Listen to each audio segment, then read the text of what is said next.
আসসালামু আলাইকুম। শুরু করলাম নতুন আরেকটি ভিডিও। আর আজকে আমরা দেখাবো যে ইঁদুর ছানার লেজ। ছবিতে গল্প ইঁদুর ছানার লেজ।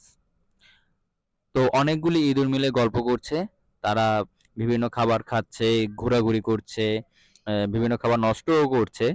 একদম সবকিছু নষ্ট করে দিচ্ছে। তো হঠাৎ করে একটা বিড়াল চলে আসলো সেই ইঁদুরগুলোকে ধরতে। যে বিড়ালটা আসলো তখন সব পড়িমড়ি করে দে দৌড়।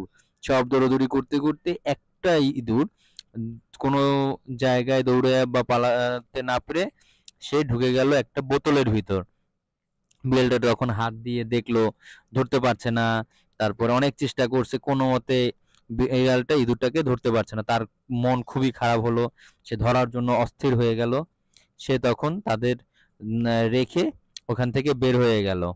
তখন অন্য সব তারা বন্ধুরা তাকে চিন্তা করলো কিভাবে বার করা যায়, কিভাবে বার করা যায়। তখন একটা ইঁদুরের লেজটা অনেক বড় ছিল। সে তখন লেজটা সেই বোতলের ভিতরে দিয়ে ওই ইঁদুরটা সেই লেজ ধরে বেয়ে বেয়ে বেয়ে উপরে উঠে চলে আসলো। এবং আসার পরে ওরা ওখান থেকে সব দৌড়ে চলে গেল। এদিকে তো সেই বিড়াল, সে যেহেতু হাত দিয়ে পারে নাই, হ্যাঁ, সে তখন হাতে একটা ছিপ নিয়ে আসছে যে ওইটা দিয়ে ধরবে। এখন আসার পরে সে তখন সেই ছিপ নিয়ে যেই বড়শিটা ওই বোতলের মধ্যে দেখলো, দেখো ভিতরে কোনো কিছুই নেই। কারণ ইঁদুর তো আগেই চলে গেছে। তার বন্ধুরা তাকে হেল্প করেছে, তার বন্ধুরা তাকে সাহায্য করেছে।